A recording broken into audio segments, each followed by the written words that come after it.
جو کہ اسے اس بوڑھی عورت کو خواب کے تعبیر کے عوض ادا کرنی تھی۔ ٹھیک ہے، خواب کی تعبیر بیان کرو، سنتیاگو نے کہا۔ سب سے پہلے قسم کھاؤ کہ تم ملنے والے خزانے کا 10واں حصہ اس کے عوض دو گے جو میں تم سے کہنے جا رہی ہوں۔ گڈریے نے قسم کھائی کہ وہ ایسا ہی کرے گا۔ عورت نے اس سے کہا کہ حضرت عیسیٰ کی مقدس شبیہہ کو دیکھتے ہوئے دوبارہ قسم کھاؤ۔ یہ دنیاوی زبان کا خواب ہے۔ عورت نے کہا، میں اس کی تعبیر بیان کر سکتی ہوں، حالانکہ اس تعبیر کو بیان کرنا انتہائی دشوار ہے۔ یہی وجہ ہے کہ میں اس خزانے کے ایک حصے کی خود کو مستحق سمجھتی ہوں۔ میری تعبیر یہ ہے کہ تمہیں اہرام مصر جانا چاہیے۔ میں اس کے متعلق کچھ نہیں جانتی، لیکن اگر تمہیں دکھایا گیا ہے تو پھر وہ یقیناً ہوگا۔ وہاں تمہیں خزانہ ملے گا جو تمہیں امیر آدمی بنا دے گا۔ لڑکا حیرت زدہ تھا۔ وہ اس بات کو بوڑھی عورت پر آشکار نہیں ہونے دینا چاہتا تھا۔ پھر اسے یاد آیا کہ اسے اس کی کوئی فیس نہیں دینی ہے۔ میں اس کے لیے اپنا وقت ضائع نہیں کرنا چاہتا، لڑکے نے کہا۔ میں نے بتایا تھا کہ تمہارا خواب بڑا مشکل ہے۔ یہ انتہائی غیر معمولی چیز ہے۔ صرف فہم و دانش رکھنے والے ہی انہیں سمجھ پاتے ہیں، اور چونکہ میں زیادہ عاقل نہیں ہوں اس لیے دوسرے فنون سیکھ رہی ہوں، جیسے ہاتھ کی لکیروں کو پڑھنا۔ اچھا، تو پھر میں مصر کس طرح جاؤں؟ میں صرف خواب کی تعبیر بتاتی ہوں، یہ نہیں جانتی کہ اسے حقیقت کس طرح بناتے ہیں۔ یہی وجہ ہے کہ میں یہاں دور اس جگہ رہتی ہوں اور میری ضروریات زندگی میری بیٹیاں پوری کرتی ہیں۔ اور اگر میں مصر نہ گیا تو کیا ہوگا؟ تو مجھے کچھ نہیں ملے گا، اور یہ پہلی بار نہیں ہوگا۔ اور پھر عورت نے لڑکے سے چلے جانے کو کہا۔ اس نے یہ بھی کہا کہ وہ اپنا کافی وقت ضائع کر چکی ہے۔ لڑکا مایوس ہوا۔ اس نے فیصلہ کیا کہ وہ اب کبھی خوابوں کو نہیں مانے گا۔ اس نے سوچا کہ بہت ساری چیزوں کا اسے خیال رکھنا ہے۔ وہ مارکیٹ گیا تاکہ کھانے کا انتظام کر سکے۔ اس نے اپنی کتاب دوسری موٹی کتاب سے تبدیل کی۔ وہ ایک پلازا کے بینچ پر بیٹھ گیا تاکہ اس شراب کو چکھ سکے جو اس نے حال ہی میں خریدی تھی۔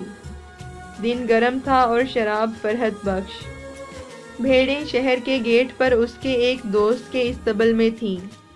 لڑکا شہر کے بہت سے لوگوں سے واقف تھا، اسی وجہ سے وہ یہاں آیا تھا۔ وہ ہمیشہ نئے نئے دوست بنایا کرتا تھا، لیکن سارا وقت ان کے ساتھ نہیں گزارتا تھا، کیونکہ جب کوئی ہر دن ایک ہی آدمی کو دیکھتا رہے، جیسا کہ پادریوں کی درس گاہ میں اس کے ساتھ ہوتا تھا، تو وہ اس شخص کی زندگی کا حصہ نہیں بنا کرتا۔ نتیجتاً وہ کسی دوسرے شخص سے اسے تبدیل کرنا چاہتا ہے، اور جب وہ اپنے مطلب کے آدمی کو نہیں پاتا تو برا محسوس کرتا ہے۔ ہر شخص کا واضح خیال ہوتا ہے کہ لوگوں کو اپنی زندگیاں کس طرح بسر کرنی چاہیے۔ اس نے فیصلہ کیا کہ ریوڑ کو واپس میدانوں میں لے جانے سے پہلے سورج کو تھوڑا سا مزید ڈھل جانے دے۔ اب سے 3 دنوں بعد وہ تاجر کی بیٹی کے ساتھ ہوگا۔ اس نے اس کتاب کا مطالعہ شروع کر دیا جو اس نے خریدی تھی۔ پہلے ہی صفحے پر ایک تدفین کا احوال لکھا تھا۔ اس میں جن لوگوں کا ذکر تھا ان کے ناموں کا تلفظ ادا کرنا انتہائی دشوار تھا۔ اگر اس نے کبھی کوئی کتاب لکھی، اس نے سوچا، تو وہ ایک وقت میں صرف ایک نام لکھے گا تاکہ پڑھنے والوں کو بہت سارے نام یاد رکھنے کی زحمت نہ اٹھانی پڑے۔ جب وہ بغور مطالعہ کرنے لگا تو اسے کتاب اچھی لگی۔ تدفین کے وقت برف باری کا دن تھا اور اسے سردی کے احساس سے لطف آیا۔ وہ ابھی پڑھ ہی رہا تھا کہ ایک شخص نے اس کے پہلو میں بیٹھ کر گفتگو کرنے کی کوشش کی۔ وہ کیا کر رہے ہیں؟ بوڑھے شخص نے پوچھا اور پلازا کی طرف اشارہ کیا۔ کام کر رہے ہیں۔ لڑکے نے یہ ظاہر کرتے ہوئے کہ وہ اپنے مطالعے پر توجہ مرکوز کرنا چاہتا ہے، روکھے انداز میں جواب دیا۔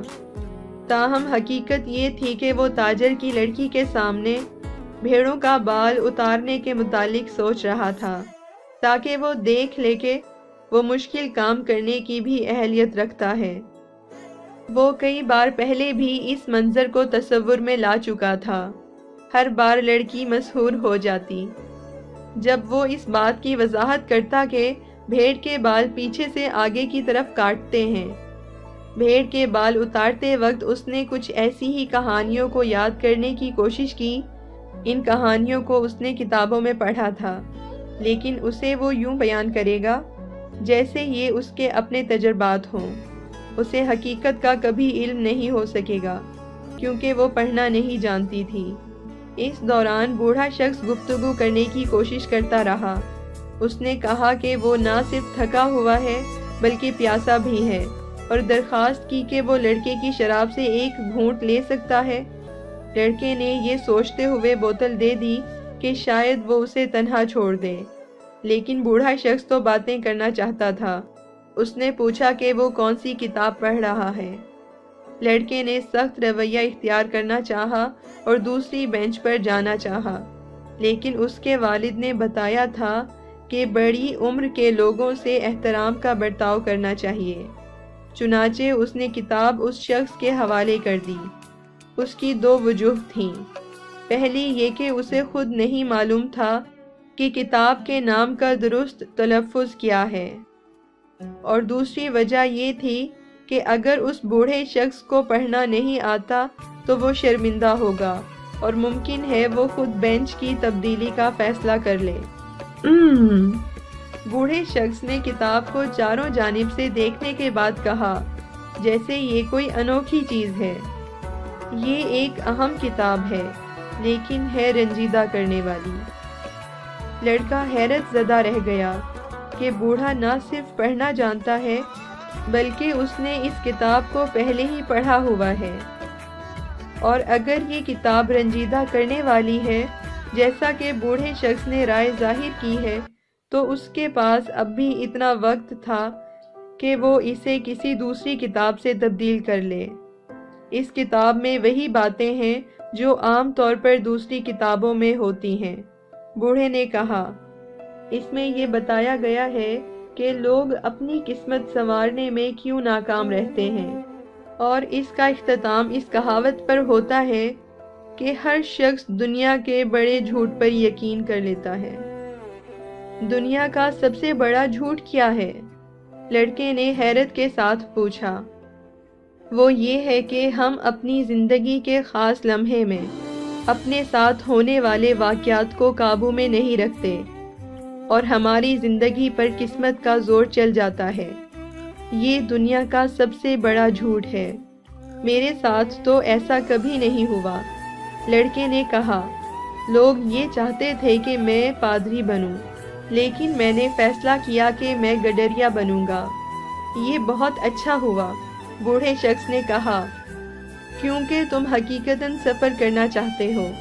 میں کیا سوچ رہا ہوں اس سے وہ واقف ہے، لڑکا بڑبڑایا۔ اس دوران بوڑھا شخص کتاب کی ورق گردانی کرتا رہا جیسے وہ کتاب واپس کرنے کا ارادہ نہیں رکھتا۔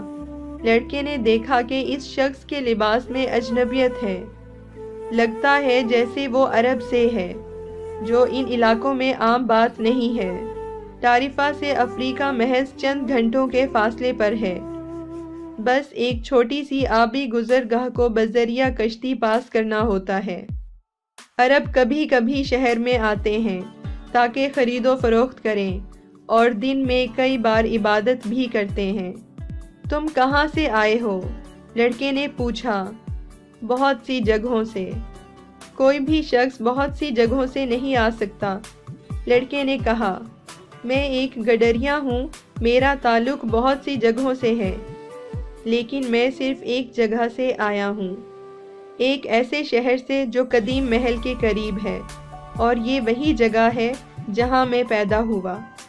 تو پھر میں یہ کہہ سکتا ہوں کہ میں سالم میں پیدا ہوا تھا، بوڑھے نے جواب دیا۔ سالم کہاں واقع ہے؟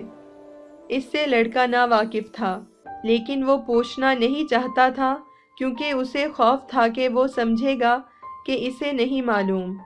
وہ کچھ دیر تک پلازا کے لوگوں کو دیکھتا رہا۔ ہر شخص آ جا رہا تھا اور لگتا تھا کہ سب ہی مصروف ہیں۔ اچھا، سالم کیسا ہے؟ اس نے پھر بھی کوشش کی تاکہ کوئی اشارہ مل جائے۔ وہ ہمیشہ کی طرح ہی ہے۔ کوئی اشارہ تو نہیں ملا، لیکن وہ اتنا ضرور سمجھ گیا کہ سالم اندلسا میں نہیں ہے۔ اگر یہاں ہوتا تو اس کا نام اس نے پہلے ہی سن رکھا ہوتا۔ اور تم سالم میں کیا کرتے ہو؟ لڑکے نے پھر پوچھا۔ میں سالم میں کیا کرتا ہوں؟ بوڑھا شخص ہنسنے لگا۔ میں سالم کا بادشاہ ہوں۔ لوگ عجیب طرح کی باتیں کرتے ہیں۔ لڑکے نے سوچا، کبھی یہی بہتر ہوتا ہے کہ بھیڑوں کے ساتھ رہا جائے جو کچھ بھی نہیں کہتی۔ یہ بھی اچھا ہوگا کہ اپنی کتاب کے ساتھ اکیلا رہا جائے۔ وہ اپنی حیرت انگیز کہانیاں اسی وقت سناتی ہیں جب ہم سننا چاہیں، لیکن جب تم لوگوں سے گفتگو کرتے ہو تو بعض اوقات ایسی عجیب و غریب باتیں ہوتی ہیں کہ تم سمجھ نہیں پاتے کہ گفتگو کیسے جاری رکھی جائے۔ میرا نام میلچی زیڈک ہے، بوڑھے شخص نے کہا۔ تمہارے پاس کتنی بھیڑیں ہیں؟ کافی زیادہ، لڑکے نے جواب دیا۔ اسے احساس تھا کہ بوڑھا شخص اس کی زندگی کے متعلق کچھ جاننا چاہتا ہے۔ تو پھر ایک مسئلہ ہے، اگر تمہارے پاس زیادہ بھیڑیں ہیں تو پھر میں تمہاری کوئی مدد نہیں کر سکتا۔ اب لڑکا بیزار ہونے لگا۔ وہ کسی مدد کا طلبگار تو نہیں تھا، یہ تو خود بوڑھے شخص نے شراب مانگی تھی اور پھر گفتگو شروع کر دی تھی۔ میری کتاب واپس کر دو، لڑکے نے کہا۔ مجھے جا کر اپنی بھیڑوں کو اکٹھا کرنا اور پھر چلنے کی تیاری کرنی ہے۔ تم اپنی بھیڑوں کا 10واں حصہ مجھے دے دو، بوڑھے آدمی نے کہا۔ میں تمہیں چھپے خزانے کو حاصل کرنے کا طریقہ بتاؤں گا۔ لڑکے کو اپنا خواب یاد آ گیا اور پھر یکا یک ہر بات صاف ہو گئی۔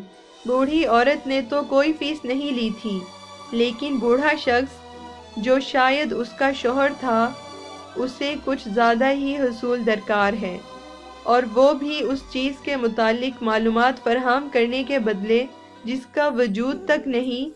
بوڑھا بھی شاید خانہ بدوش پاک و ہند سے تعلق رکھنے والی قوم سے ہے، لیکن اس سے پہلے کہ لڑکا کچھ کہتا، بوڑھا آدمی جھکا، ایک لکڑی اٹھائی اور پلازا کی ریت پر لکھنے لگا۔ اس کے سینے سے ایک چمک ظاہر ہوئی جو اتنی شدید تھی کہ لڑکے کی آنکھیں تھوڑی دیر کے لیے چندھیا گئیں۔ اس نے انتہائی پھرتی کے ساتھ، جو اس عمر میں دشوار تھی،